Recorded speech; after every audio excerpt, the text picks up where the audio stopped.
بے شک سب سے پہلا گھر جو لوگوں کے لیے بنایا گیا وہ وہی ہے جو مکہ مکرمہ کے اندر ہے۔ مبارکم و ھدی للعالمین، یہ گھر بہت برکتوں والی جگہ ہے، وہدن اور ہدایت کا ذریعہ ہے للعالمین، تمام جہانوں کے لیے۔ فیہ آیات بینات، اس میں بڑی کھلی نشانیاں ہیں، مقام ابراہیم، اور اس میں ابراہیم کے کھڑے ہونے کی جگہ بھی ہے۔ ومن دخلہ کان آمنا، اس گھر کو اللہ نے ایسی فضیلت اور فوقیت عطا فرمائی ہے کہ جو بھی اس گھر میں داخل ہو گیا وہ امن پا گیا۔ وَلِلَّهِ عَلَى النَّاسِ حِجُّ الْبَيْتِ مَنِ اسْتَطَاعَ إِلَيْهِ سَبِيلًا، اور لوگوں پر یہ بات فرض کر دی گئی ہے کہ اللہ کے لیے اس گھر کی زیارت کریں، اس گھر کا حج کریں۔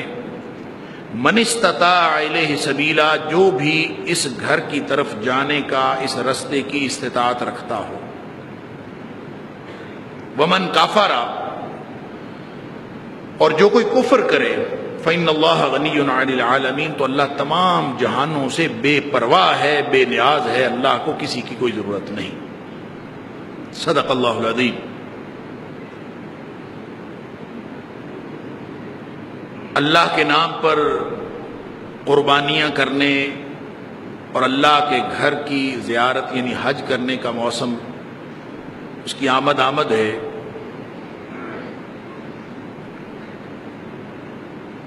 ہم سب مسلمان حسب توفیق اللہ کے فضل اور اس کی رحمت سے قربانیاں بھی کرتے ہیں، اور جن کو اللہ تعالیٰ توفیق عطا فرماتا ہے ہم حج کے لیے بھی جاتے ہیں۔ اللہ تعالیٰ ہم سب کو یہ سعادت بار بار نصیب فرمائے۔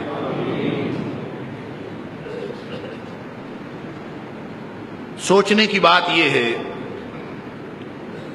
کہ ایک عمل قربانی ہے اور ایک عمل حج ہے، اور حج کے اندر بھی قربانی کا عمل شامل ہے۔ چند مناسک حج کے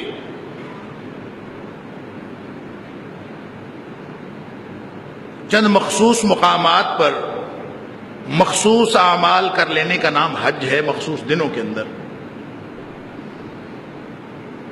تو جب کوئی شخص یہ عمل کر لیتا ہے تو وہ باقی دنیا سے کس طرح مختلف ہو جاتا، یا یہ عمل کر لینا ہماری زندگیوں میں کیا تبدیلی کا باعث بنتا ہے، یا اس کی ضرورت کیا ہے اور اس کا تقاضا کیا ہے۔ اللہ نے ایک گھر بنایا، ایک کمرہ ہے، پتھر بھی اس پر جو لگے ہیں وہ اسی وادی کے پتھر ہیں، کوئی آسمانوں سے نہیں آئے۔ جس طرح دوسرے کمرے بنے ہیں اسی طرح کا ایک کمرہ وہاں بنا ہے، اور اس کو اللہ نے اتنی فضیلت اور اہمیت کیسے دے دی اور کیوں عطا فرما دی کہ جو کوئی بھی اس گھر میں داخل ہو جائے وہ امن پا جائے۔ ساری انسانیت کی مرادوں کا، تمناؤں کا، آرزوؤں کا مرکز اللہ نے اس کو بنایا ہے۔ تو اللہ تعالیٰ فرماتے ہیں سب سے پہلا گھر، ہم اس کو کہتے ہیں اللہ کا گھر، اللہ کا گھر۔ تو جس کا گھر ہوتا ہے وہ تو اس میں رہنے کے لیے بناتا ہے نا۔ تو اللہ کا گھر ان معنوں میں نہیں ہے کہ اللہ نے اپنے رہنے کے لیے بنایا ہے، وہ اللہ کا گھر ہے، لیکن وہ اللہ کو پا لینے کے لیے انسانیت کو اللہ نے ایک گھر بنا کے دیا ہے کہ جس نے اللہ تعالی کو پانا ہو اور جس نے اللہ تعالی کی طرف رخ کرنا ہو وہ اس گھر کی طرف رخ کر لے۔ اللہ نظر نہیں آتا، اللہ کہاں ہے؟ عقیدے کی بات۔ ہم کہتے ہیں اللہ ہر جگہ حاضر و ناظر ہے، اللہ تعالیٰ ہر جگہ پہ ناظر تو ہے، ہر جگہ پہ حاضر نہیں ہے۔ اللہ تعالیٰ دیکھ رہا ہے، اپنے علم کے اعتبار سے حاضر بھی ہے، لیکن اپنی ذات کے اعتبار سے اللہ تعالیٰ ہر جگہ پہ موجود نہیں۔ اللہ تعالیٰ اپنی ذات کے اعتبار سے عرش پر مستوی ہے، اور مستوی کا کیا معنی ہے؟ کھڑا ہے، بیٹھا ہے، لیٹا ہے، کیسا ہے، ہم اس کی کوئی تشریح نہیں کر سکتے۔ اللہ عرش پر مستوی. قرآن پاک میں 7 دفعہ یہ اللہ کا فرمانا ثم استوى علی العرش. پھر اللہ تعالیٰ عرش پر مستوی ہو گیا. اس کی کیفیت کیا ہے ہم اندازہ نہیں کر سکتے، لیکن ہے وہ اوپر اور عرش کے اوپر ہے. یہ بات ذہن میں رکھنی چاہیے. اللہ عرش کے اوپر ہے، لیکن اس کا عرش کتنا بڑا ہے اور اللہ کی ذات کے مقابلے میں یہ کائنات کیا ہے. وہ تو اتنی سی ہے جیسے ایک چھلا پڑا ہوا ہو لق و دق صحرا کے اندر، جس کی لمبائی میلوں چوڑائی میلوں ہو، اور اس کے اندر ایک چھلا پڑا ہوا ہو تو اس کی کیا حیثیت ہوتی ہے. نبی کریم صلی اللہ علیہ وسلم نے فرمایا اللہ کے عرش کے مقابلے میں اس ساری کائنات کی یہی حیثیت ہے جیسے ایک چھلا صحرا کے اندر پڑا ہوا ہو. وسع کرسی السماوات والارض، زمین و آسمان پر اس کی کرسی حاوی ہے، گھیرے ہوئے ہے. اب اللہ کا عرش اتنا بڑا ہے اور اس کے مقابلے میں کائنات اتنی چھوٹی سی، یہ نسبت بھی شاید اللہ کے عرش کے مقابلے میں ہم قائم نہیں کر سکتے. یہ صرف سمجھنے کے لیے. تو اتنی سی کائنات ہو تو آگے سے دیکھو، پیچھے سے دیکھو، اندر دیکھو، اللہ کے سامنے اتنی سی کائنات ایسے ہے جیسے ہم یہاں موجود ہو کے یہاں نہیں دیکھ سکتے، اللہ اس سے بھی زیادہ دیکھتا ہے. لا تدرکہ الابصار وَهُوَ يُدْرِكُ الْأَبْصَارَ. نبی کریم صلی اللہ علیہ وسلم نے ایک تو قرآن نے کہا الرحمن علی العرش استوى، اللہ جو ہے وہ عرش پر ہے. لہذا یہ نہیں سمجھنا اللہ ذات کے اعتبار سے ہر جگہ موجود ہو تو اس کا مطلب کیا ہوگا. اس کا مطلب ایک تو یہ ہوگا کہ جو دنیا کی گندی جگہیں ہیں، غلیظ جگہیں ہیں، غلیظ مقامات ہیں، گویا نعوذ باللہ من ذالک اللہ تعالیٰ اپنی ذات کے اعتبار سے وہاں بھی موجود ہوگا. نہیں، اللہ کی ذات عرش پر ہے. اور پھر دوسری بات یہ کہ ہم یہاں مسجد میں موجود ہیں، ہم مسجد میں ایک دوسرے کو دیکھ رہے ہیں، ہم یہاں کی ہر چیز دیکھ رہے ہیں، پنکھے چل رہے ہیں، لائٹ آن ہے، ارد گرد کا سارا ماحول ہم دیکھ رہے ہیں. یہاں موجود ہو کے دیکھا تو یہ تو ہر انسان دیکھ سکتا ہے. یہ اللہ کا امتیاز ہے، یہ اس کی شان ہے کہ ہے وہ عرش پہ، لیکن وہ پوری کائنات کی ہر چیز کو اس طرح سے دیکھتا ہے جیسے ہم بھی نہیں دیکھ سکتے. انہ علیم بذات الصدور، وہ تمہارے سینوں میں چھپی ہوئی باتوں کو بھی جانتا ہے. اور دور ہم سے دوری کتنی ہے اللہ کی. اللہ اکبر. وہ حدیث آپ نے سنی ہوئی ہے نبی کریم صلی اللہ علیہ وسلم. آپ نے فرمایا زمین سے آسمان تک کا فاصلہ 500 سال کا فاصلہ. پھر پہلے آسمان کی موٹائی 500 سال کی موٹائی، پھر دوسرے آسمان تک کا فاصلہ پھر 500 سال کا فاصلہ. اسی طرح 7 آسمان ہیں اور 7 آسمانوں کا درمیانی فاصلہ ہے کہ ہر ایک کی موٹائی بھی اور درمیانی فاصلہ بھی 500 سال کا فاصلہ. ویسے نبی کریم صلی اللہ علیہ وسلم نے یہ وضاحت تو نہیں فرمائی کہ یہ 500 سال کون سے والے ہیں، ہجری سال ہیں یا عیسوی سال ہیں، یا پھر جو قرآن کہتا ہے کہ تمہاری گنتی اور ہے اللہ کی گنتی اور ہے. تمہارا 1000 سال ہو تو اللہ کے ہاں 1 دن بنتا ہے. تو ہو سکتا ہے یہ گنتی ہی اللہ کی گنتی ہو، 500 سال وہ والے ہوں. تو اب تو دنیا میں یہ جو سائنسدان حساب لگاتے ہیں نا دنیا کا کتنی دور ہے، فلاں سیارہ دریافت ہوا ہے. ابھی رات میں ٹی وی پہ سن رہا تھا، خبروں میں بتا رہے تھے کہ ایک سیارہ دریافت ہوا ہے زمین کی طرح کا. تو وہ پتہ نہیں کتنے کھرب نوری سال کے فاصلے پر ہے. کتنے کھرب، شاید 2 کھرب اس نے کہا، 2 کھرب نور. یہ سب اندازے ہیں، حقیقت میں کچھ نہیں.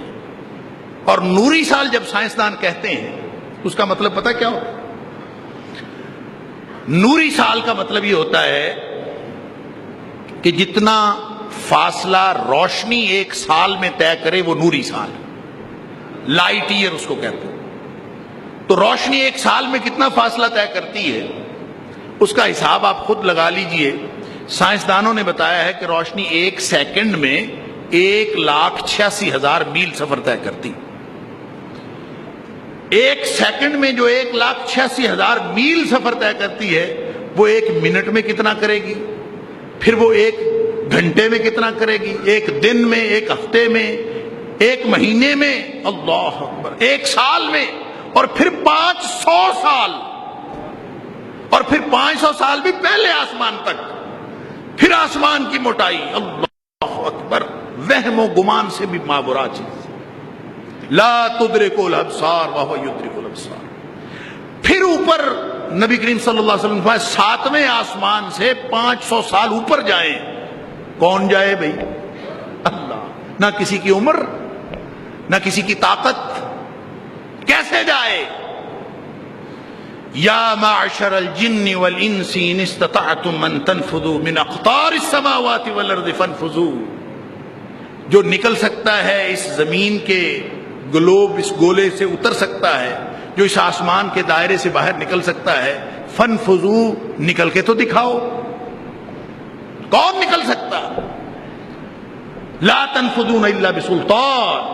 طاقت ہوگی تو جاؤ گے نا, تمہارے پاس تو طاقت ہی نہیں ہے, حیثیت ہی کوئی نہیں. صرف سمجھانے کے لیے کہ اس کے اوپر وہ اللہ کا عرش ہے اور اس کے اوپر وہ اللہ کے وہ فرشتے جنہوں نے اللہ کا عرش اٹھایا ہوا ہے. 4 فرشتے ہیں نبی کریم صلی اللہ علیہ وسلم نے بتایا, اور ایک روایت میں آتا ہے بکرے کی شکل کے. قرآن نے کہا وَيَحْمِلُ عَرْشَ رَبِّكَ فَوْقَهُمْ يَوْمَئِذٍ ثَمَانِيَةٌ. قیامت کے دن وہ 8 ہوں گے. وہ 8 فرشتے جو قیامت کے دن 8 ہوں گے, اب 4 ہیں. کتنے بڑے ہیں, کتنا بڑا اللہ کا عرش ہے, کچھ نہیں سمجھ میں آ سکتا. بس اتنی بات نبی کریم صلی اللہ علیہ وسلم نے بتائی کہ ان فرشتوں کے ٹخنے سے لے کر گھٹنے تک کا فاصلہ 500 سال کا فاصلہ.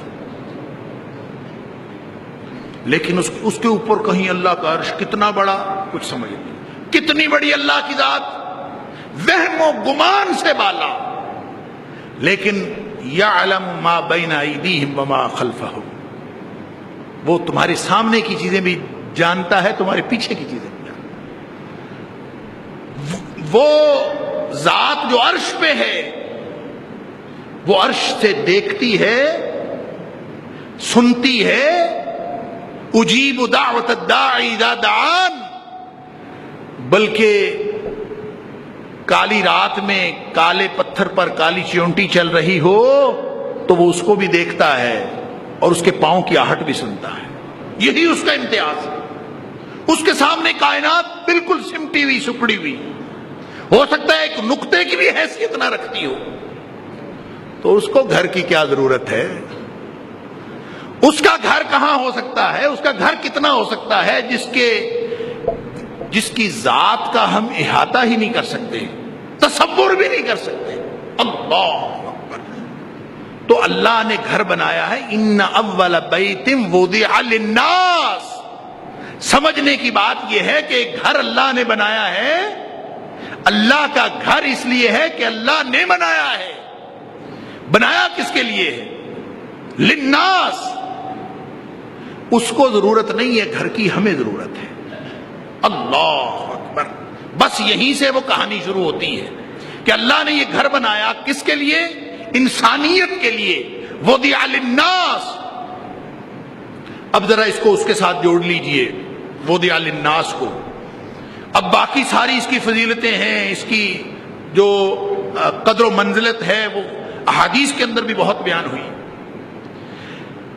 لیکن اس گھر کی اہمیت کے ساتھ جہاں کہیں ذکر کیا, اب گھر کی بات ہو رہی تھی, گھر بنایا, فرمایا فیہ آیات بینات مقام ابراہیم. اس میں بہت ساری چیزیں ہیں, نشانیاں بہت ہیں, اور سب سے اہم نشانی ہے کہ اس میں ابراہیم علیہ السلام کے کھڑے ہونے کی جگہ بھی موجود ہے, مقام ابراہیم موجود ہے. سورہ بقرہ میں فرمایا واتخذوا من مقام ابراہیم مصلی. جب تم وہاں جاؤ تو ابراہیم کے کھڑے ہونے کی جگہ کو نماز پڑھنے کی جگہ بنا لو. اب یہ کیا بات ہے؟ اس گھر کا انسانیت کے ساتھ تعلق اور انسانیت کا ابراہیم علیہ السلام کے ساتھ تعلق، یہ تعلق اگر سمجھ میں آ جائے تو قربانیاں بھی سمجھ میں آ جاتی ہیں، حج بھی سمجھ میں آ جاتا ہے. اللہ اکبر. وَإِذِ ابْتَلَىٰ إِبْرَاهِيمَ رَبُّهُ بِكَلِمَاتٍ فَأَتَمَّهُنَّ، جب اللہ تعالیٰ نے ابراہیم علیہ السلام کو بہت سارے کاموں میں آزمایا، فَأَتَمَّهُنَّ، وہ ساری آزمائشوں میں پاس ہو گئے، ساری آزمائشیں پوری کر دی، جو اللہ نے آزمایا اس میں پورے اترے. وَإِذِ ابْتَلَىٰ إِبْرَاهِيمَ رَبُّهُ بِكَلِمَاتٍ، بہت ساری باتوں میں، فَأَتَمَّهُنَّ، ساری باتوں میں وہ کامیاب. جب وہ کامیاب ہو گئے تو پھر اللہ تعالیٰ نے فرمایا انی جاعلک للناس اماما، ابراہیم میں تجھے انسانیت کا امام بناتا ہوں. ابراہیم علیہ السلام نے فوراً کہا قال ومن ذریتی، اللہ میری اولاد میں سے بھی امام بنانا، یہ امامت اولاد کو بھی مل جائے. تو اللہ تعالیٰ نے فوراً فرمایا لا ینال عہد الظالمین، ہاں اولاد اگر تیرے نقش قدم پر چلے گی تو مل جائے گی، امامت ان کو بھی مل جائے گی. جو تیرے نقش قدم پر نہیں چلے گا ظالموں کے لیے میرا کوئی وعدہ نہیں. لا ینال عہد الظالمین. اب ایک تو بات یہ سمجھ میں آئی کہ ابراہیم علیہ السلام کا انسانیت کی امامت حضرت ابراہیم علیہ السلام کو ملی، جد الانبیاء. ویسے تو مفسرین نے لکھا ہے کہ اللہ تعالیٰ نے یہ دعا لا ینال عہد الظالمین ایک خدشے اور خطرے کے پیش نظر فرمائی تھی کہ تمہاری اولاد میں سے جو ظالم ہوگا اس کو کچھ نہیں ملے گا. ویسے اللہ نے حضرت ابراہیم علیہ السلام کی یہ دعا بھی قبول فرمائی ہے. کیسے قبول فرمائی ہے؟ کہ حضرت ابراہیم علیہ السلام کے جتنے بیٹے ہوئے، جتنی اولاد ہوئی، ساری اولادوں میں انبیاء ہوئے. یعنی دو بیٹے تھے، ایک بیٹے اسحاق، ایک بیٹے اسماعیل، دونوں نبی ہوئے. پھر اسحاق علیہ السلام سے ایک لڑی چلی انبیاء کی، سینکڑوں نبی ہوئے. حضرت عیسیٰ علیہ السلام تک یہ ساری اسحاق علیہ السلام کی اولاد. اسماعیل علیہ السلام کی اولاد میں سے صرف نبی اکرم صلی اللہ علیہ وسلم ہوئے. وہ امامت جو اللہ نے دی ادھر اس نسل میں بھی چلائی، اس نسل میں چلائی. ایک بیوی زوجہ محترمہ تھی ہاجر، جس کو ہم ہاجرہ کہتے ہیں، اس سے حضرت اسماعیل علیہ السلام ہوئے. ایک زوجہ محترمہ تھی سارہ، اس سے اسحاق علیہ السلام ہوئے. اور تیسری ایک اور زوجہ محترمہ تھی، مورخین نے لکھا ہے قطورہ، ان کا نام تھا قطورہ. اور جو بنو قطورہ تھے، یعنی اس زوجہ سے بھی جو اولاد ہوئی ہے، جو مدین کے انبیاء ہیں، وہ سارے کے سارے بنو قطورہ میں سے ہیں. یعنی بنو اسماعیل میں بھی امامت آئی، بنو اسحاق میں بھی امامت آئی، بنو قطورہ میں بھی امامت آئی. سب کو اللہ نے امامت عطا فرمائی. ابراہیم علیہ السلام کی یہ دعا اللہ نے نامقبول نہیں فرمائی، قبول فرمائی، لیکن ساتھ شرط لگا دی لا ینال عہد الظالمین، جو میرے جیسا کردار رکھے گا اس کو یہ امامت عطا ہوگی، جو اس جیسا کردار نہیں رکھے گا اس کو امامت نہیں عطا. اب یہ سارا جو امامت ملنے تک کا سفر ہے ابراہیم علیہ السلام کا، یہ مکہ میں طے نہیں ہوا. یہ ان اول بیت وضع للناس للذی ببکہ، مرکز انسانیت مکہ میں ہے، اور امام انسانیت وہ فلسطین میں ہے. ابراہیم علیہ السلام امام انسانیت فلسطین میں، مرکز انسانیت مکہ میں. تو یہ کیسے ہو سکتا تھا کہ اللہ تعالی امام انسانیت کو مرکز انسانیت پر نہ لاتا؟ لہذا اللہ تعالیٰ نے ابراہیم علیہ السلام کو حکم دیا کہ چلو اس مرکز انسانیت میں پہنچو. اور وہاں پہنچ کے وہ ننھا اسماعیل بچہ چھوٹا سا اور اس کی والدہ کو وہاں پہ وادی غیر ذی زرع میں چھوڑ دی، اکیلے چھوڑ کے چل پڑے. اللہ اکبر. یعنی کوئی سوچے، کوئی دیکھے تو اس سے بڑی کسی باپ کے لیے غفلت کی بات نہیں ہو سکتی، کسی شوہر کے لیے غفلت کی بات نہیں ہو سکتی کہ جہاں پہ حفاظت کا کوئی انتظام نہیں ہے، نہ کوئی گھر ہے، نہ کوئی چھت ہے۔ یہ کعبہ وہاں پہ نہیں تھا۔ مورخین نے لکھا ہے کہ کعبہ مشرفہ کی 11 دفعہ تعمیر ہوئی ہے، اور جو حضرت ابراہیم علیہ السلام نے تعمیر کی تھی وہ تیسری یا چوتھی تعمیر تھی، اس سے پہلے تعمیر ہو چکا تھا۔ اور اصحاب تاریخی بھی لکھتے ہیں کہ سب سے پہلے فرشتوں نے تعمیر کیا تھا، اور یہ بات لگتی بھی صحیح ہے کیونکہ ایک بیت المعمور بالکل اس کی سیدھ میں آسمانوں پہ ہے، اور ظاہر اللہ نے وہ بھی فرشتوں کے ذریعے سے تعمیر کروایا۔ تو پہلی دفعہ اور پھر دوسری دفعہ حضرت آدم علیہ السلام نے تعمیر کیا۔ بہرحال حضرت ابراہیم علیہ السلام وہاں بچے کو چھوڑ کر اور اس کی والدہ کو چھوڑ کر چل پڑے۔ یہ ہے وہ تعلق انسانیت کا، مرکز انسانیت کے ساتھ اور امام انسانیت کے ساتھ۔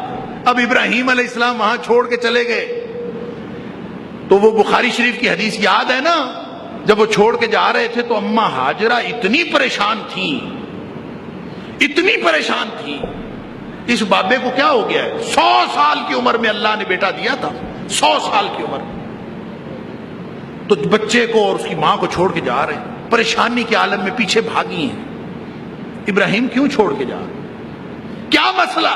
بولتے ہی نہیں، چپ، جسٹیفیکیشن ہی کوئی نہیں، بتانے کی بات ہی کوئی نہیں۔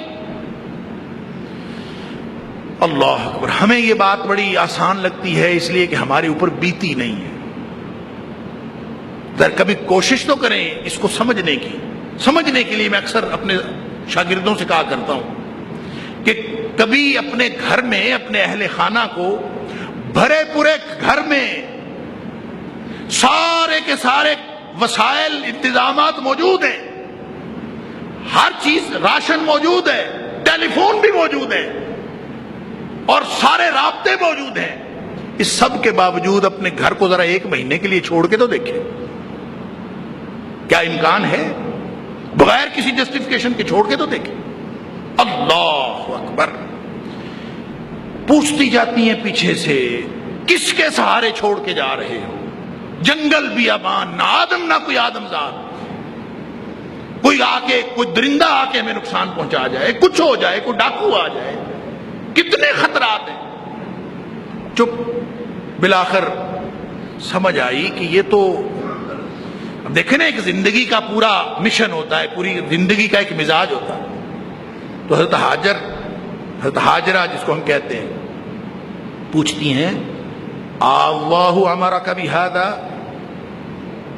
کیا اللہ نے حکم دیا ہے آپ کو اس کا؟ زندگی کے معمول سے پتہ چلا کہ یہ اللہ کے علاوہ کسی کی بات مانتا ہی نہیں ہے۔ اللہ امرک بہذا، کیا اللہ نے حکم دیا ہے؟ تو پھر بول پڑے، پہلے نہیں بول رہے تھے، پھر بول پڑے، نعم، اللہ نے حکم دیا۔ تو بس اتنی بات سننی تھی کہ اماں ہاجرہ بھی بے فکر ہو گئی، پریشانی ختم ہوگی اسی وقت۔ پھر کہتی ہیں، جائیں آپ۔ اللہ اکبر، جائیں۔ ابراہیم علیہ السلام چل پڑے اور کہتی ہیں، اذن لا یضیعنا، اگر اللہ نے حکم دیا ہے نا، وہ کبھی ہمیں ضائع نہیں کرے گا، پھر اس کا ذمہ ہے، پھر بے فکر ہو کے جاؤ۔ چلے گئے۔ خیر، لمبی کہانی بتانا یہاں پہ یہ مقصود ہے کہ وہ وہاں سے تشریف لائے، مرکز انسانیت پر تشریف لائے۔ اس وقت ایک ٹیلا سا تھا بس، یہاں پہ نہ زمزم تھا، نہ کعبہ کی دیواریں ابھی اٹھی تھیں، وہ اس کی بنیادیں تھیں، وہ مرور زمانہ کے ساتھ مٹی کے نیچے آ چکی تھی۔ بعد میں جب اسماعیل علیہ السلام بڑے ہوئے ہیں، حضرت ابراہیم علیہ السلام دوبارہ تشریف لائے ہیں، ایک تو وہیں پہ دعا کر دی جاتے ہوئے، ربنا انی اسکنت من ذریتی بواد غیر ذی زرع عند بیتک المحرم، گھر تو تھا نہیں وہاں۔ اس آیت کا ترجمہ پتہ کیا ہے؟ کہ اللہ، میں نے اپنی اولاد کو چھوڑ دیا ہے ایک غیر ذی زرع وادی بے آباد بے آب و گیا وادی میں عند بیتک المحرم، تیرے حرمت والے گھر کے پاس. حرمت والا گھر تھا؟ کوئی نہیں تھا. وہاں پہ ایک ٹبا تھا، یعنی پہاڑوں کی وادی کے درمیان ایک چھوٹا سا ٹیلا تھا، اس کے پاس چھوڑ دیا. اس کا مطلب یہ ہے کہ اللہ کو پہلے سے منظور تھا، گھر بن چکا تھا، گھر تعمیر ہو چکا تھا، مرور زمانہ کے تحت وہ مٹی کے نیچے جا چکا تھا. اب دوبارہ اللہ نے ابراہیم علیہ السلام سے اس کو تعمیر کروانا تھا. گویا امام انسانیت نے مرکز انسانیت کو آباد کرنا تھا، اس لیے ابراہیم علیہ السلام کو وہاں سے بلایا اللہ. اور انہوں نے دعا میں پہلے کہہ دیا کہ میں تیرے عزت والے گھر کے پاس چھوڑ کے جا رہا ہوں. اور وہاں پہ ایک دعا کی، یا اللہ یہ جگہ تو بے آب و گیا ہے، فَاجْعَلْ أَفْئِدَةً مِّنَ النَّاسِ تَهْوِي إِلَيْهِمْ، اللہ تو ایسا کر کہ لوگوں کے دل اس گھر کی طرف کشش کرنے والے بنا دے، لوگوں کے دل ایسے بنا دے کہ لوگ اس گھر کی طرف کھنچتے ہوئے چلے آئیں. وَارْزُقْ أَهْلَهُ وَارْزُقْهُم مِّنَ الثَّمَرَاتِ، اور اس کے یہ جو رہنے والے ہیں ان کو پھلوں کا رزق عطا فرما، لعلہم یشکرون، تاکہ وہ شکر کرنے والے بنے. یہ ابراہیم علیہ السلام کی مختلف دعائیں ہیں جو اللہ تعالیٰ نے ابراہیم علیہ السلام کو سکھائیں. یقیناً ابراہیم علیہ السلام نے دعائیں کی. اب یہ وہ کہانی ہے، عشق و محبت کی داستان ہے. میں اس کو عشق و محبت کی داستان کہتا ہوں. اللہ کے ساتھ حضرت ابراہیم علیہ السلام کے عشق اور محبت کی داستان کہ جو اللہ نے چاہا ابراہیم علیہ السلام نے کر دکھایا، جو اللہ نے دکھایا وہ بھی کر دکھایا. وہی خواب ہی تھا نا. اور میں اکثر کہا کرتا ہوں کہ مجھے یہ لگتا ہے کہ سارے مراحل امتحان کے مکمل ہو چکے تھے. ابراہیم علیہ السلام کو جب خواب میں دکھایا نا تو اپنے بیٹے سے کہتے ہیں کہ میں نے خواب میں دیکھا ہے، انی ارا فی المنام انی اذبحک، کہ بیٹے میں نے خواب میں دیکھا ہے میں تجھے ذبح کر رہا ہوں. اب خواب میں دیکھا ہے، ویسے تو انبیاء کا خواب وہی ہوتا ہے، اللہ کا حکم سمجھا اور اللہ کا حکم ہی تھا اور اللہ کے حکم سے وہ تیار ہو گئے. اب ایسا جیسا باپ ویسا بیٹا. نہ بیٹے نے کوئی چوں چرا کی نہ باپ نے، وگرنہ ہمارے جیسا کوئی بیٹا ہوتا، ہمارے جیسا کوئی باپ ہوتا، 1000 کٹ حجتیاں نکالتا اس میں سے کہ اللہ نے کیا کرنا ہے میرا بیٹا لے کے. 100 سال کی عمر میں دیا ہے، 12-13 سال عمر ہوئی ہے، ابھی تو بھاگنا شروع ہوا ہے. نہیں، وہ ابراہیم علیہ السلام نے اسماعیل علیہ السلام سے پوچھا، وہ بھی تیار، وہ بھی تیار. فلما اسلما وتلہ للجبین، قرآن کہتا ہے دونوں ہی تیار ہو گئے. نہ اس نے کوئی پیچھے ہٹنے کی بات کی نہ انہوں نے، دونوں تیار. بالآخر اللہ کو کہنا پڑا وَنَادَيْنَاهُ أَن يَا إِبْرَاهِيمُ، ہمیں کہنا پڑا آسمانوں سے اَن يَا إِبْرَاهِيمُ قَدْ صَدَّقْتَ الرُّؤْيَا، تو نے خواب بھی سچا کر دکھایا. یہ ہے وہ امام انسانیت جن کا اسوہ قد کانت لکم اسوۃ حسنۃ فی ابراہیم والذین معہ، تمہارے لیے ابراہیم علیہ السلام کی ذات میں اسوہ ہے، نمونہ ہے کہ اللہ کا کیسے ہوا جاتا ہے جیسے ابراہیم اللہ کے ہو گئے. قد كانت لكم أسوة حسنة في إبراهيم والذين معه